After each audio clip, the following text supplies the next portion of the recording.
নমস্কাৰ। ডেষ্টিনিৰ প্ৰতিজন দৰ্শকক ভোগালী বিহুৰ হিয়াভৰা শুভেচ্ছা জনাই আৰম্ভ কৰিছো 14 জানুৱাৰী মংগলবাৰ ৰাশিফল।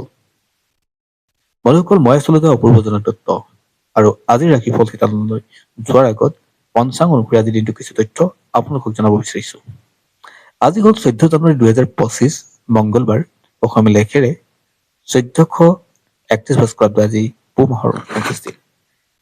আজি সূৰ্যোদয় পুৱা 6:15 12 আৰু সূৰ্যাস্ত হ'ব সন্ধিয়া 4:46 24 ছেকেণ্ডত। আজি তিথি হ'ল কৃষ্ণা প্ৰতিপদ তিথি, নক্ষত্ৰ হ'ব পুনৰ্বসু নক্ষত্ৰ, যোগ বিষ্কুম্ভ আৰু কৰণ হ'ল দলভকৰণ।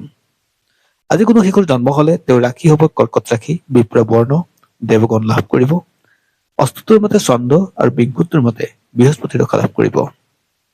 আৰু আদ্যৰিটো হলে আজি সাদিনীয়া কান্তা যোগ হ'ব, মৰণ দুখ থাকিব ত্ৰিপদ দুখ। অৱশ্যে 10:47 যোৱাত এপদ দুখ থাকিব। বন্ধুসকল, আপোনালোকে যদি আমাৰ এই ভিডিঅ' ফেচবুকত প্ৰথমবাৰ কাৰণে চাইছে পেজটো ফ'ল' কৰিব আৰু ইউটিউবত যদি চাইছে তেনেহ'লে চেনেলটো ছাবস্ক্ৰাইব কৰি কাষত থকা বেল আইকনটো প্ৰেছ কৰিবলৈ নাপাহৰিব, যাতে অনাগত দিনত আমাৰ এষ্ট্ৰলজি ভিডিঅ'সমূহ আপুনি সহজে পায়।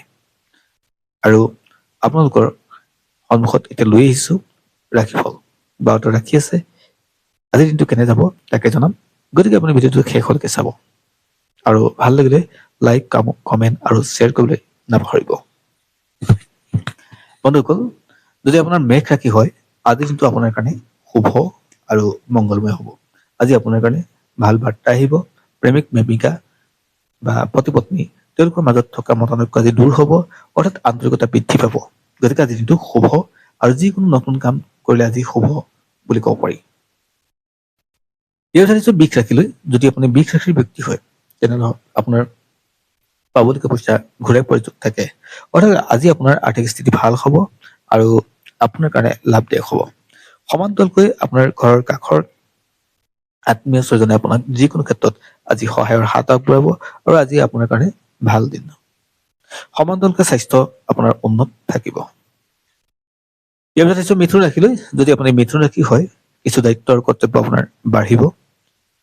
মাটি বাৰীৰ লগত জড়িত কামবিলাক আপোনাৰ হৈ উঠিব আৰু যিসকল খেতিয়ক কৃষক তেওঁলোকৰ কাৰণে আজি দিনটো শুভ বুলি ক'ব পাৰি।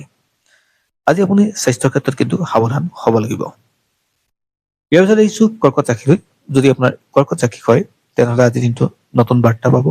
আজি আপোনাৰ কাৰণে পজিটিভ আৰু কৰ্মস্থানত গ্ৰোথ বা ব্যৱসায়ত গ্ৰোথ হোৱাৰ দেখা গৈছে। আজি আপুনি যি কাম কৰে তাৰ ভাল ৰিজাল্ট পাব। ইয়াৰ পিছত আহিছো সিংহ ৰাশিলৈ। যদি আপোনাৰ সিংহ ৰাশি হয়, আজি যিমান পাৰে আপুনি নিজৰ পৰিয়ালক সময় দিবলৈ যত্ন কৰক। আজি আপোনাৰ ঘৰুৱা অশান্তিবিলাকো দূৰ হ'ব আৰু আজি আপোনাৰ কাৰণে পজিটিভ বাৰ্তা আহিব। আজি ৰাজহুৱা কামত ব্যস্ততা আপোনাৰ বাঢ়িব। স্বাস্থ্যৰ ক্ষেত্ৰতো অৱশ্যে উন্নত হ'ব। ইয়াৰ পিছত আহিছো কন্যা ৰাশিলৈ। যদি আপুনি কন্যা ৰাশিৰ ব্যক্তি, আজি দিনটো আপোনাৰ স্বাস্থ্য বৰ এটা ভাল নাথাকিব, কষ্ট থাকিব। সমান্তৰালকে আৰ্থিক স্থিতি আৰু ব্যৱসায় বাণিজ্য গ্ৰথ ক'ৰবাত নহয় ক'ৰবাত কমিব। মাটি বাৰী সংক্ৰান্তীয় আজি কথা নপতাই ভাল আৰু প্ৰেমিক প্ৰেমিকাসকলৰ মাজত মতানৈক্য হোৱাৰ যোগ থাকে। ইয়াৰ পিছত আহিছো তুলা ৰাশিলৈ। যদি আপুনি তুলা ৰাশিৰ ব্যক্তি হয় তেনেহ'লে আজি আপুনি সম্পদ হেৰুৱাৰ ভয় থাকিব, অৰ্থাৎ মাটি বাৰী কিনা বেচা বা লেনদেন কৰোঁতে আপুনি সাৱধান হ'ব। স্বাস্থ্য বৰ এটা পজিটিভ নহয় আৰু দায়িত্ব আপোনাৰ বাঢ়িব আৰু সমান্তৰালকে কিছুমান কামৰ পৰা সামাজিক কামৰ পৰা আজি দূৰত্বত থাকিলে ভাল হৈছে। ইয়াৰ পিছত আহিছো বৃশ্চিক ৰাশিলৈ। যদি আপুনি বৃশ্চিক ৰাশিৰ ব্যক্তি হয়, আজি আপোনাৰ কাৰণে ভাল দিন। আপোনাৰ বন্ধুবৰ্গই আজি আপোনাক সহায়ৰ হাত আগবঢ়াব আৰু লাভদায়ক হ'ব। আজি যি কাম কৰে তাৰ ভাল ৰিজাল্ট পাব আৰু আপোনাৰ কাৰণে নতুন খবৰ আহিব। আপোনজনৰ পৰা আপুনি সহায় পাব আজি আৰু জ্যেষ্ঠজনৰ আশীৰ্বাদ লাভ কৰিব। আজি আপোনাৰ কাৰণে ভাল হ'ব আৰু মংগলময় হ'ব। ইয়াৰ পিছত আহিছো ধনু ৰাশিলৈ। যদি আপুনি ধনু ৰাশিৰ ব্যক্তি হয় তেনেহ'লে আজি জীৱনৰ দুৱাৰ খুলিব বুলি ক'ব পাৰি, অৰ্থাৎ আপোনাৰ ভাল দিনৰ আগমন ঘটিব। আজি লাভদায়ক হ'ব। আজি আপুনি কোৱা কথাত আন মানুহে গুৰুত্ব দিব আৰু আপোনাৰ কথাত আজি অৱশ্যে আজি লাভদায়ক হ'ব আৰু সমান্তৰালকে আপুনি জ্যেষ্ঠজনৰ পৰামৰ্শত কাম কৰিলে আপোনাৰ কাৰণে ফলদায়ক হ'ব। ঘৰখনত আপোনাৰ আলহী অতিথি আগমন ঘটিব, উৎসৱমুখৰ পৰিৱেশ হ'ব আৰু ভক্তিভাৱে যি কাম কৰে তাৰ ভাল ৰিজাল্ট পোৱাৰ যোগ থাকে, অৰ্থাৎ আজি আপোনাৰ কাৰণে পজিটিভ থাকিব। ইয়াৰ আহিছো মকৰ ৰাশিলৈ। যদি আপুনি মকৰ ৰাশিৰ ব্যক্তি হয় তেনেহলে আপোনাৰ বন্ধুবৰ্গই আপোনাক লগ এৰি দিব, অৰ্থাৎ বন্ধুবৰ্গৰ মাজত আপোনাৰ মতানৈক্য হোৱাৰ যোগ থাকে।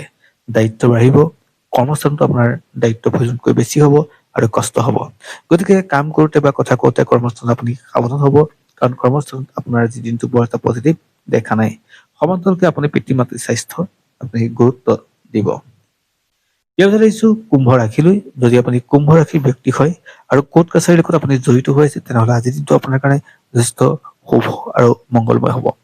ছাত্ৰ ছাত্ৰীসকলৰ কাৰণে আজিৰ দিনটো ভাল দিন, আজি তেওঁলোকৰ কাৰণে লাভদায়ক হ'ব। ব্যস্ততা বাঢ়িব, ৰাজহুৱা স্বীকৃতি পাব, আজি আপোনাৰ কাৰণে ভাল দিন। ইয়াৰ পিছত আহিছো মীন ৰাশিলৈ। যদি আপুনি মীন ৰাশিৰ ব্যক্তি হয় তেনেহলে পইচা আপোনাৰ সঞ্চয় নাথাকিব, অৰ্থাৎ আপোনাৰ পইচা আহিব আৰু যাব। আৰ্থিক স্থিতি পজিটিভ নহয় কাৰণে আপুনি কিছু কাম দায়িত্ব সহকাৰে কৰিবলৈ যত্ন কৰিব আৰু লেনদেন সীমিত কৰিব। আজি ৰাজনীতিত জড়িত ব্যক্তিসকলৰ কাৰণে আজি পজিটিভ আছে আৰু আজি আপোনাৰ পৰিশ্ৰমৰ মূল্য পাব। অৱশ্যে স্বাস্থ্য ক্ষেত্ৰত কিছু সচেতন হ'ব লাগিব। বন্ধুসকল, এয়াই আছিল আজিৰ দিনটোৰ ৰাশিফল। যিসকলে ৰাশি শুভ বুলি কলো তেওঁলোকে নতুন কাম আৰম্ভ কৰিব পাৰে, আৰু যিসকলে ৰাশি শুভ বুলি কোৱা নাই তেওঁলোকে নতুন কাম আৰম্ভ নকৰাই ভাল। ধন্যবাদ। পুনৰ আন এক ভিডিঅ'ত আপোনালোক সকলোকে লগ পাম। আজিলৈ সামৰিছো।